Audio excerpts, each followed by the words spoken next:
le point 13.1.2, une dérogation mineure qui a été accordée à TransCanada Énergie. Nous, on connaît ça ici dans la région sous le nom de Roson Batterie. Juste un petit peu d'éclaircissement pour ne pas penser qu'on passe n'importe quoi. Autrement dit, comme on a dit tout à l'heure, les gens construisent, puis ils se foutent des règlements, puis après ça, ils arrivent ici en dérogation. Juste un petit peu d'éclaircissement. Premièrement, l'éolienne. Il y avait 3 points pour la dérogation de Roson Batterie. Il y avait la génératrice qui ne respectait pas la distance, l'enseigne et l'éolienne. L'éolienne, on l'a refusée. La génératrice était déjà passée en dérogation ici le 4 juin 2012, où on avait accordé de la mettre à 1,5 mètre de la ligne.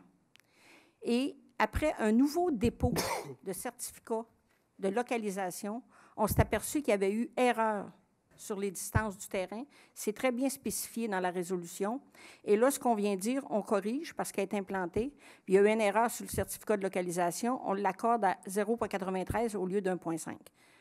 Mais on demande, par contre, parce qu'à ce moment-là, quand on l'avait accordé, le 4 juin 2012, on avait demandé une haie de cèdre de 3 mètres de haut. Ça n'a pas été respecté. On nous a mis des cèdres, mais beaucoup, beaucoup plus bas, à peu près 2 pieds de haut. Là, ce qu'on dit, c'est « elle là, est implantée. Il y a eu une erreur sur le certificat de localisation. C'est bien beau, mais on en profite par la même occasion pour venir dire « bien, la haie de cèdre, tu vas la mettre comme on l'avait demandé à 3 mètres. » Fait que c'est un petit peu les éclaircissements que je voulais donner.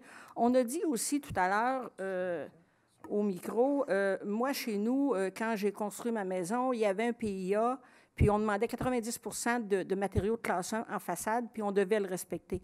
Il faut faire attention quand on parle de projet résidentiel dans son ensemble, comme celui-là qu'on a mentionné, parce que je sais très bien que souvent, on va mettre un PIA sur un projet de maison comme celui-là, parce qu'au départ, avec des discussions avec le promoteur, on va faire certaines concessions. On va exiger des matériaux de classe 1 en façade parce qu'on va faire des concessions sur autre chose. Comme exemple, la façade de la maison, la largeur de la façade de la maison. Fait que c'est des choses qu'il faut faire attention là, quand on dit qu'on accorde des PIA comme ça, puis qu'on les respecte. Oui, parce qu'au départ, avec les promoteurs, on a fait des concessions. Et ce soir, j'ai été encore une fois surpris de ce que j'ai entendu. Monsieur Laplante a posé une question à la directrice générale adjointe.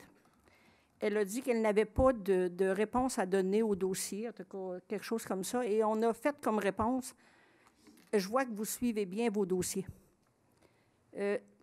Dans mon livre à moi, là, de la part d'un élu, c'est quelque chose qui ne se dit pas à un cadre de la ville, puis à aucun employé non plus.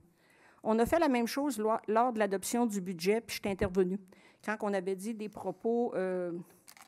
en tout cas, des propos qui ne se disaient pas dans mon livre à moi, là, pour le directeur des finances de la Ville. Puis ce soir, on a fait la même chose avec la directrice générale adjointe.